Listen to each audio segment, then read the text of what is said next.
যে মানুষটা আমার চরিত্রের দিকে আঙ্গুল তুলল, যে এই পবিত্র বিয়েটাকে খেলা বলে অপমান করলো, আমি কেন জানি সেই মানুষটার জন্যই অস্থির হয়ে উঠছি।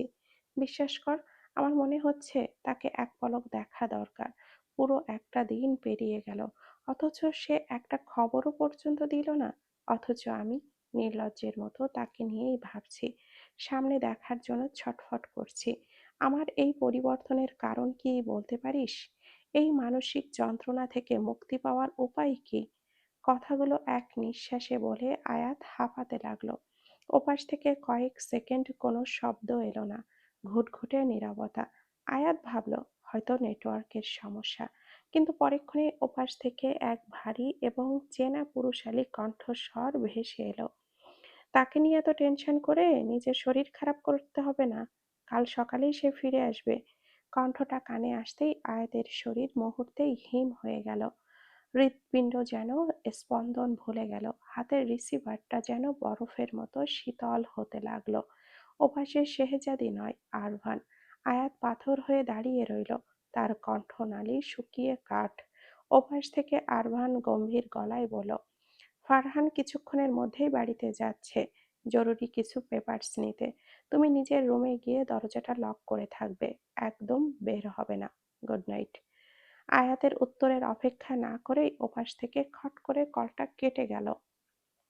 আয়াত ল্যান্ডলাইনের রিসিভারটা কানে ধরে পাথরের মতো দাঁড়িয়ে রইল।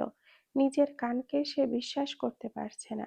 যে কথাগুলো সে পৃথিবীর কাউকেই বলতে চায়নি, সেই স্বীকারোক্তি স্বয়ং আরভানের কানেই পৌঁছে গেল। শেহজাদি ভেবে সে নিজের মনের সব দুর্বলতা তার সামনে উগরে দিল। সে সারাক্ষণ ঘৃণা করতে গিয়েও বারবার ব্যর্থ হচ্ছে। লজ্জায় আর সংকোচে আয়াতের ইচ্ছে করলো মাটির নিচে ঢুকে যেতে। সে দুই হাতে নিজের মুখটা চেপে ধরে সোফায় বসে পড়ল। তার সারা মুখ আর কান তপ্ত হয়ে উঠেছে। আরভানের সেই শান্ত অথচ কর্তৃত্ববাদী কণ্ঠস্বর বারবার কানে বাজছে, তাকে নিয়ে এত টেনশন করতে হবে না। আয়াত মনে মনে তাকে নিজেকে সহস্রবার ধিক্কার দিল। কাল যখন এই লোকটা ফিরে আসবে, সে তার সামনে গিয়ে দাঁড়াবে কোন মুখে? ছি আয়াত, তুই এতটাও বোকা কিভাবে হতে পারলি? নিজের কপালে বিন্দুমাত্র করাঘাত করে সে যেন বিড়বিড় করল। লজ্জার এই পাহাড় ডিঙিয়ে সে কিভাবে নিজেকে সামলাবে তা ভেবেই তার দম বন্ধ হয়ে আসছে। লোকটা নিশ্চয়ই মনে মনে বিজয়ীর হাসি হাসছে আর ভাবছে আয়াত তার প্রেমে পাগল হয়ে গেছে। যে লোকটা সামান্য সুযোগ পেলে বিদ্রূপ করতে ছাড়ে না, সে এবার তাকে খোঁচা দেওয়ার মোক্ষম অস্ত্রটা পেয়ে গেছে। সে ফিরে এলে নিশ্চয়ই সেই রহস্যময় হাসি দিয়ে বলবে, কি মিসেস আয়াত, আমার জন্য বুঝি বড্ড বেশি প্রাণ আনচান করছিল? আয়াত মনে মনে এক অদ্ভুত আর অবাস্তব দোয়া করল, কাল সকালে সূর্য যেন কখনো না ওঠে। পৃথিবীর ঘূর্ণন কি একটি রাতের জন্য থমকে যেতে পারে না? এই মুহূর্ত থেকে যেন সে কঠিন সিদ্ধান্ত নিল, আরভান ফিরে এলেও সে আর কখনো তার সামনে যাবে না। নিজেকে ঘরের চার দেওয়ালের ওপাশে আজীবন বন্দি করে রাখবে, তবুও ওই বিদ্রূপকারী লোকটার মুখোমুখি হবে না। ওইদিকে মাইল খানেক দূরে সমুদ্রের ধারে একজন নির্জন কেবিনের বারান্দায় রেলিং ধরে দাঁড়িয়ে আরভান। হাতে ধরা ফোনের স্ক্রিনটা তখনও জ্বলজ্বল করছে। আয়াতের প্রতিটি শব্দ তার কণ্ঠের সেই আর্তনাদ আর অসহায় স্বীকারোক্তি আরভানের হৃদয়ের কোনো এক সুপ্ত কোণে কম্পন সৃষ্টি করেছে। সে চোখটা বন্ধ করে গভীর একটা দীর্ঘশ্বাস নিল। আয়াতের সেই আধো কাঁপা কণ্ঠের রেশ যেন কখনো তার কানে বাজছে। আরভান নিজের বুকের বাঁ পাশে হাত রাখল। যে হৃৎপিণ্ডটাকে সে মৃত ভেবেছিল আজ সেখানে এক অবাধ্য স্পন্দন। সে বুঝতে পারল নিজের ওপর তার নিয়ন্ত্রণ ক্রমশ শিথিল হয়ে আসছে। সে ভেবেছিল নিজেকে পাথরের মতো শক্ত করে রাখবে, এই মেয়েটার মায়া থেকে যোজন যোজন দূরে থাকবে। কিন্তু আয়াতের সেই অসহায় স্বীকারোক্তি তার হৃদয়ের সব দেওয়াল নিমিষে গুঁড়িয়ে দিয়েছে। তার ঠোঁটের কোণে এক অদ্ভুত যন্ত্রণাময় প্রশান্তি ফুটে উঠল। সে বিড়বিড় করে বলল, নিজেকে আর কত ঠকাবে আরভান? যে আগুনের শিখা নেভাতে চেয়েছিলে তা তো এখন তোমার পুরো অস্তিত্ব জুড়ে দহন সৃষ্টি করেছে। এই মায়াবী জাদুকরীকে দূরে সরিয়ে রাখা এখন আর তোমার সাধ্যের বাহিরে। নিচের তলার মেইন ডোর খোলার শব্দ কানে আসতেই আয়াতের তন্দ্রা ভাবটা ছুটে গেল। ঘড়িতে তখন রাত প্রায় ৯টা। আরভান ফোনে বলেছিল ফারহান আসবে কিছু জরুরি ফাইল নিতে, আর আয়াতকে কড়া করে নির্দেশ দিয়ে গিয়েছিল সে যেন নিজের রুম থেকে বের না হয়। কিন্তু আয়াত আরভানের এই অযৌক্তিক হুকুম মানতে মোটেও বাধ্য নয়। সে শুধু নিজের কাছের মানুষের হুকুম আর আবেগকে সম্মান করতে জানে, নতুবা সে প্রচণ্ড স্বাধীনচেতা। কারোর অযাচিত নিয়ন্ত্রণ বা একতরফা শাসন তার সহজাত স্বভাবের পরিপন্থী। তাছাড়া পেটের ভেতরকার কৌতূহল আর অস্থিরতা তাকে স্থির থাকতে দিচ্ছিল না। আয়াত ধীর পায়ে নিচে নেমে এলো, দেখলো ফারহান আরভানের স্টাডি রুম থেকে কিছু ফাইল হাতে নিয়ে বেরিয়ে আসছে। আয়াতকে সামনে দেখে ফারহান একটু চমকালেও পরেক্ষণেই তার সেই চিরচেনা অমায়িক হাসিটা দিল। কি খবর আয়াত? কোনো সমস্যা হচ্ছে না তো একলা বাড়িতে? আয়াত সৌজন্যমূলক হেসে বলল, না ভাইয়া, কোনো সমস্যা হচ্ছে না। আপনার সব প্রয়োজনীয় জিনিস কি নেওয়া হয়েছে? ফারহান ফাইলগুলো বগলে চেপে ধরে বলল, হ্যাঁ, সব জরুরি কাগজপত্র নিয়ে নিয়েছি। আচ্ছা আয়াত, আজ তাহলে আসছি আমি। একটা ইম্পর্টেন্ট কাজ আছে। বুঝতেই পারছো, এভিনেই মানে অফিসের সব দায়িত্ব এখন আমার ঘাড়ে। ফারহান দরজার দিকে পা বাড়াতেই আয়াতের ভেতরের অস্থির প্রশ্নটা অবাধ্য হয়ে বেরিয়ে এলো। সে একটু ইতস্থ করে বলে উঠল, ভাইয়া, আপনার বন্ধু কোথায়? মানে সে কি তার প্রেমিকাকে নিয়ে কোথাও ঘুরতে গেছে? আয়াতের এমন সোজাসাপটা প্রশ্নে ফারহান যেন থমকে দাঁড়িয়ে হাঁ করে তাকিয়ে রইল। পরেক্ষণেই সে শব্দ করে হেসে বলল, প্রেমিকা? তাও আবার এভির? ও তো একটা আস্ত নারী বিদ্বেষী, আর আশেপাশে কোনো নারীকে ও সহ্যই করতে পারতো না। আমার তো মাঝে মাঝে ভয়ই হতো, ব্যাটা আবার গে নাকি, কখন না জানি সুযোগ বুঝে আমার ইজ্জতটাই হরণ করে বসে। আয়াত ফারহানের বলার ভঙ্গিতে হেসে দিলেও মনে মনে গজগজ করলো যে লোকটা সুযোগ পেলেই তার গায়ের উপরে এসে পড়ে, কথায় কথায় নিঃশ্বাসের দূরত্বে চলে আসে। সে নাকি নারী বিদ্বেষী। নিজের চিন্তাগুলো মনে চেপে রেখেই সে ফারহানের দিকে তাকালো। ফারহান আশ্বস্ত হওয়ার ভঙ্গিতে বুক চিরে একটা দীর্ঘশ্বাস ফেলে বলল, তবে এখন আমি নিশ্চিত আছি, কারণ তুমি নামক ওর একজন সুন্দরী বউ আছে। অন্তত আমার ইজ্জত এখন সেফ। আয়াতের হাসির রেখা মিলিয়ে গেল। জেসিকার সেই উদ্যত চেহারাটা চোখের সামনে ভেসে উঠতেই সে গম্ভীর হয়ে বলল, তাহলে জেসিকা কে? ওর সাথে আরভানের কি সম্পর্ক? ফারহান মুখ বাঁকিয়ে বলল, জেসিকা? ও একটা আপদ। লাস্ট বিজনেস পার্টিতে বাবার সাথে এসেছিল। আরভানকে দেখলেই সে একদম হিতাহিত জ্ঞান হারিয়ে সোজা জড়িয়ে ধরেছিল। তারপর যা হওয়ার তাই হলো। আয়াতের হাসির রেশটুকু মুহূর্তে মিলিয়ে গেল। জেসিকা আরভানকে জড়িয়ে ধরেছিল তথ্যটা তার মোটেও পছন্দ হলো না। বুকের ভেতরটা কেন যেন অজানা একটা দহনে জ্বলে উঠল। সে দাঁতে দাঁত চেপে নিজের ভেতরের অস্বস্তি আড়াল করার চেষ্টা করে তপ্ত গলায় বলল, তারপর কি হলো? আপনার বন্ধু কি খুব আহ্লাদ নিয়ে সেই আলিঙ্গন উপভোগ করলো, নাকি পাল্টা জড়িয়ে ধরেছিল? ফারহান আয়াতের গলার স্বরে থাকা ঈর্ষাটুকু ধরতে পেরে মনে মনে হাসল। সে ভাবল, বউ তো দেখি জ্যান্ত আগ্নেয়গিরি। ফারহান মুখ টিপে হেসে বলল, হারে না, তারপর আর কি, আমাদের জাদরেল আরভান চৌধুরী সবার সামনে তাকে একটা কষিয়ে থাপ্পড় লাগিয়ে দিয়েছিল। কথাটা শুনে আয়াতের হৃদয়ে একটু প্রশান্তি লাগলেও রহস্যটা কাটল না। আয়াত ভুরু কুঁচকে বলল, তাহলে তাকে নিয়ে বাংলাদেশে কেন গিয়েছিল সে? আর কেন বলেছিল জেসিকা তার ফিয়ন্সে? ফারহানের চোখ বড় বড় হয়ে গেল। কি বলে? ও বাংলাদেশে জেসিকাকে নিয়ে গিয়েছিল, আবার ফিয়ন্সে বলেছে? ও তো আমাকে এসব কিচ্ছু বলেনি। দাঁড়াও, বেটা ফিরুক, জ্যান্ত চিবিয়ে খাবো ওকে। আয়াত ধীর গলায় বলল, আমার প্রশ্নের উত্তরটা কিন্তু আপনি দেন নাই ভাই। জেসিকার সাথে আরভানের আসলে সম্পর্কটা কি? ফারহান একটা দীর্ঘশ্বাস ফেলে একটু শান্ত হলো। আয়াতের দিকে তাকিয়ে বিষণ্ণ স্বরে বলল, আরশাদ চৌধুরী চান এভি জেসিকাকে বিয়ে করুক, কারণ জেসিকার বাবার সাথে তার বাবার বড় ব্যবসায়িক স্বার্থ জড়িয়ে আছে। উনি মনে করেন এভি ওনার হাতের পুতুল, তাই ওনাকে খুশি করতে এভি ওটাই করবে যা উনি চাইবেন। একটু থেমে ফারহান আবারও বলল, আয়াত, আরভান বাইরে থেকে যেমন রুক্ষ দেখায়, ও আসলে তেমন না। ওর জীবনটা একটা বীভৎস যন্ত্রণার নাম। ওকে একটু ভালোবাসা দিও আয়াত। হয়তো তোমার স্পর্শেই ও পৃথিবীর মায়ায় পড়ে যাবে, বেঁচে থাকার নতুন কোনো কারণ খুঁজে পাবে। সময় বড় নিষ্ঠুর জিনিস আয়াত।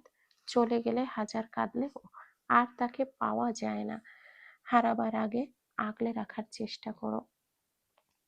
কথাটা বলে ফারহান আর এক মুহূর্তও দাঁড়ালো না, কিন্তু আয়াতকে এক গভীর ধোঁয়াশার মধ্যে রেখে চলে গেল।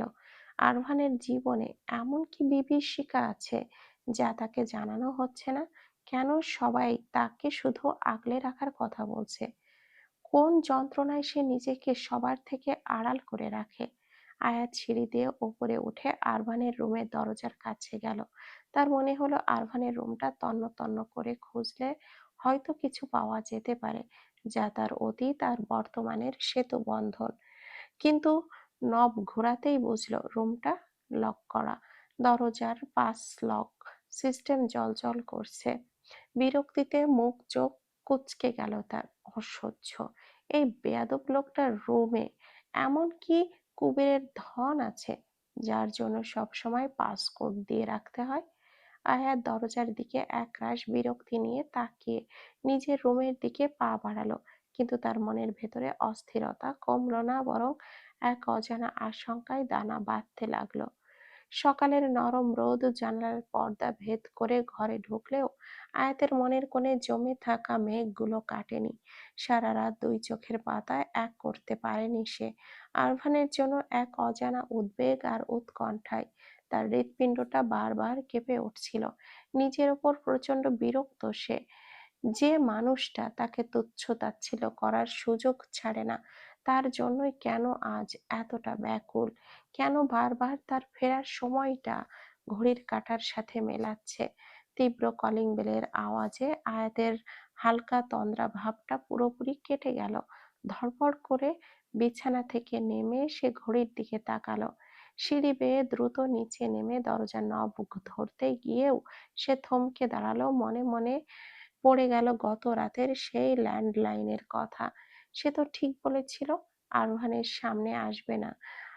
দরজা খুললেই লোকটা নিশ্চয়ই কাল রাতের সেই দুর্বল মুহূর্ত আর স্বীকারোক্তি নিয়েই আজে বাজে কথা শুনিয়ে বিদ্রূপ করবে। কিন্তু এতক্ষণ ধরে বেল বাজানোর কি মানে? লোকটা কি নিজে আঙ্গুলের ছাপ বা পাসকোড দিয়ে ভেতরে ঢুকতে পারছে না? অনেকক্ষণ অপেক্ষা করার পর ক্রমাগত বেলের শব্দে বিরক্ত হয়ে আয়াত দরজাটা ঝট করে খুলে চিৎকার করে উঠল, অসভ্যের মতো এইভাবে বেল কেন বাজাচ্ছেন? আপনার কি পাসকোড মনে নেই, নাকি ইচ্ছে করেই আমাকে বিরক্ত? আয়াতের কথা মাঝপথেই থেমে গেল। সামনে আরভান নয়, বরং একজন সুঠামদেহী মধ্যবয়স্ক পুরুষ দাঁড়িয়ে। দামি স্যুট বুট পরা মানুষটাকে দেখে আয়াত যতটা না অবাক হলো, তার চেয়ে যেন শত বেশি অবাক হয়েছেন সেই ভদ্রলোক। তার চোখে মুখে বিস্ময়ের এমন এক ছাপ যা আয়াতকে মুহূর্তেই অপ্রস্তুত করে দিল।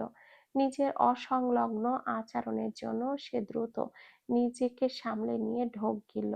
লজ্জায় কুঁকড়ে গিয়ে নিচু স্বরে বলল, মাফ করবেন, আমি আসলে অন্য কাউকে ভেবে ওভাবে কথা বলে ফেলেছি। কিন্তু আপনি কে? কাকে খুঁজছেন? লোকটা কোনো কথা বলল না, একদম স্থির হয়ে নির্নিমেষ চোখে আয়াতের মুখের দিকে তাকিয়ে রইল। তার সেই দৃষ্টি এক বিচিত্র ঘোর, যা আয়াতকে মুহূর্তেই অস্বস্তিতে ফেলে দিল। আয়াত গলা খাকারি দিয়ে গলার আওয়াজ বাড়িয়ে আবারও জিজ্ঞেস করলো, কাকে চাই আপনার? লোকটা এবার স্বাভাবিক হয়ে শান্ত গলায় বলল, আরভানকে। আমি আরভানের বাবা, আরশাদ চৌধুরী। আয়াত স্তব্ধ হয়ে গেল। এই সেই মানুষ যার কথা ফারহান বলেছিল।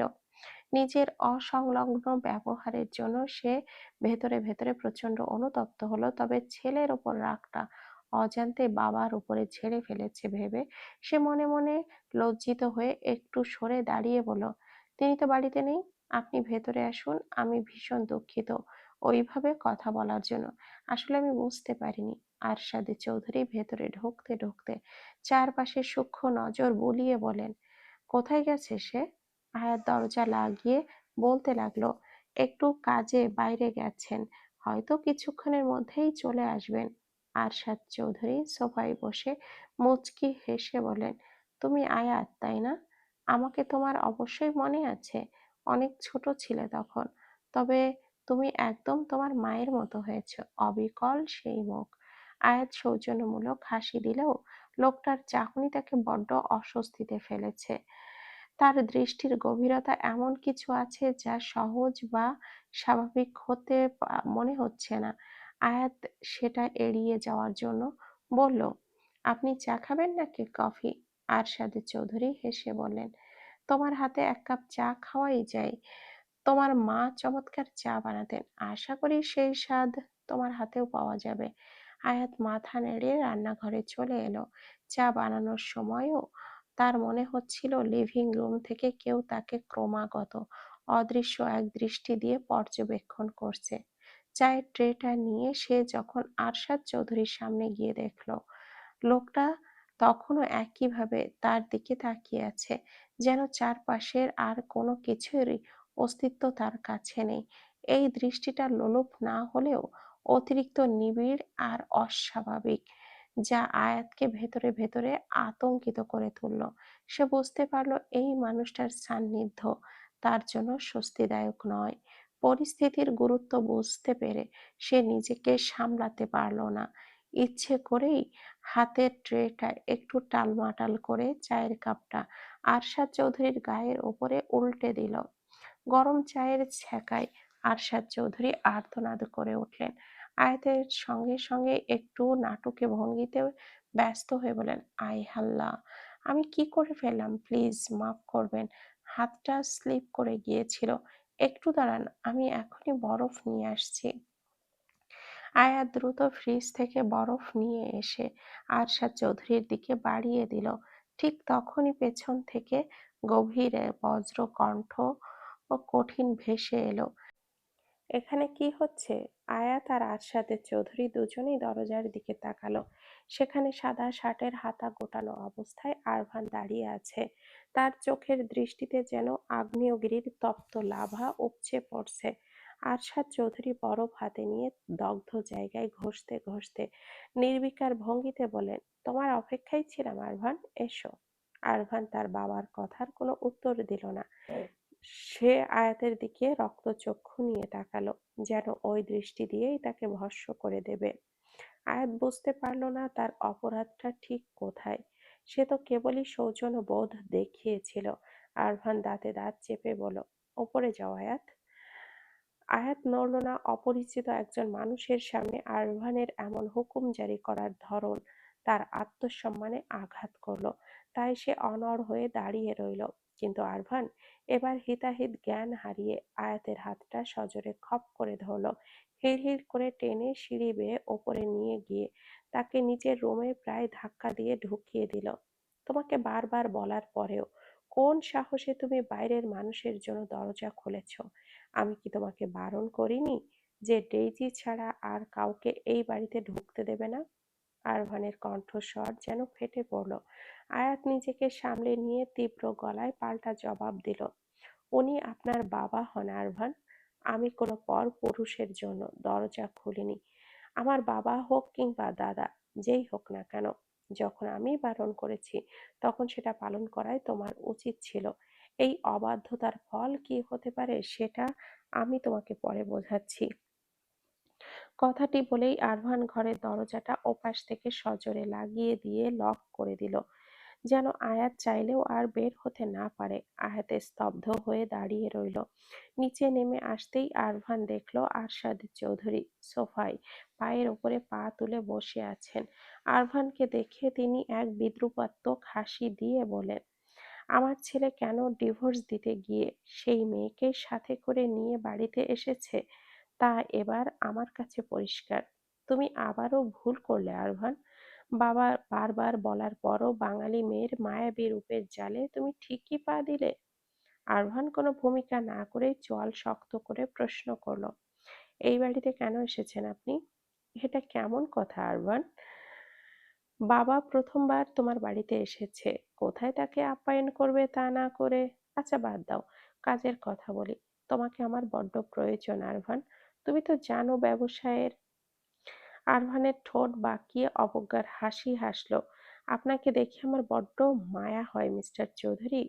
মনে হয় আমার সামনে কোনো জরাজীর্ণ ভিখারি দাঁড়িয়ে আছে, যে বারবার কোনো না কোনো স্বার্থের জন্য ভিক্ষা চাইতে আসে। আপনার আভিজাত্যের আড়ালে এই নিঃস্ব রূপটা বড্ড হাস্যকর। আরশাদ চৌধুরী ক্ষিপ্ত হয়ে উঠলেন, রুক্ষ গলায় বলেন, মুখ সামলে কথা বলো আরভান। ভুলে যেও না আমি তোমার বাবা হই। I don't think so. Biological relation থাকলেই কেউ বাবা হয়ে যায় না। আগেও বলেছি, এখনো বলছি, আমি আ- আমি আপনার কোনো নোংরা কাজ করতে রাজি নই।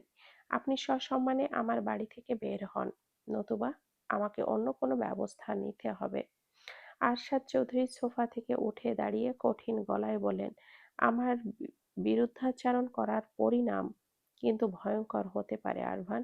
আরভান এক পা এগিয়ে এসে তার বাবার কানের কাছে ফিসফিস করে বলল, আমিও আপনার সেই ভয়ঙ্কর রূপটা দেখার জন্য অধীর আগ্রহে অপেক্ষায় রইলাম। দেখি আপনার প্রতিহিংসা কত দূর পৌঁছায়। আরশাদ চৌধুরী ছেলের দিকে একবার অগ্নিদৃষ্টি নিক্ষেপ করে রাগে গজগজ করতে করতে বাড়ি থেকে বেরিয়ে গেলেন। আরভান কিছুক্ষণ চুপচাপ দাঁড়িয়ে থেকে নিজেকে শান্ত করার চেষ্টা করলো। তারপর দীর্ঘশ্বাস ফেলে সিঁড়ি বেয়ে ওপরে উঠে আয়াতের দরজার সামনে গিয়ে দাঁড়ালো। নব ঘোরাতেই বুঝলো আয়াত ভেতর থেকে দরজাটা বন্ধ করে দিয়েছে। আরভান দরজায় মৃদু করাঘাত করে বলল, আয়াত, দরজা খোলো, তোমার সাথে আমার কিছু কথা আছে। ভেতর থেকে কোনো সাড়া এলো না, এমনকি কোনো শব্দও শোনা গেল না। কয়েকবার জোরে দরজায় ধাক্কা দিয়ে আরভান অস্থির হয়ে বলল, আমি কিন্তু দরজা ভেঙে ফেলবো আয়াত। কেন তুমি বুঝতে চাইছো না যে দাদাজান তোমাকে আমার কাছে পাঠিয়েছেন তোমার সুরক্ষার জন্য? এই কয়দিনে আমার জীবন দেখে কি বুঝতে পারোনি যে আমার চারপাশটা খুব একটা নিরাপদ নয়? আমার কেউ নেই আয়াত, পরিবার, বাবা মা, এইসব রঙিন সম্পর্ক আমার জন্য নয়। এটা তোমাকে বুঝতে হবে। ওপাশ থেকে এবারও কোনো উত্তর এলো না। ঠিক তখনই আরভানের ফোনে একটি জরুরি কল আসায় সে বিরক্ত হয়ে করিডোর দিয়ে চলে গেল। এইদিকে আয়াত বিছানায় উপুড় হয়ে পড়ে ফুঁপিয়ে ফুঁপিয়ে কাঁদছিল। গত রাতের অনিদ্রা, আজকের অপমান আর আরভানের এই দ্বিমুখী আচরণ, সব মিলিয়ে সে ক্লান্ত হয়ে পড়েছে। একরাশ অভিমান আর অবহেলা তার বুকটাকে চিরে ফেলছে। সারা রাত না ঘুমানো, ক্লান্তি আর মানসিক অবসাদে তার চোখ দুটো ক্রমশ বুজে এলো। অভিমান ভরা মনটা নিয়ে সে এক সময় গভীর ঘুমের দেশে তলিয়ে গেল। আরভান এই বাড়িটি এমন এক সূক্ষ্ম নকশায় তৈরি করেছে যে তার নিজস্ব মাস্টার বেডরুম থেকে একটি গোপন করিডোর দিয়ে বাড়ির প্রায় সবকটি ঘরে অনায়াসে যাতায়াত করা যায়। সেই সুবাদেই আয়াতের রুমের নিঃশব্দে প্রবেশ করল সে। রুমে তখন বিকেলের মরা আলো এক মায়াবী আচ্ছন্নতা তৈরি করেছে।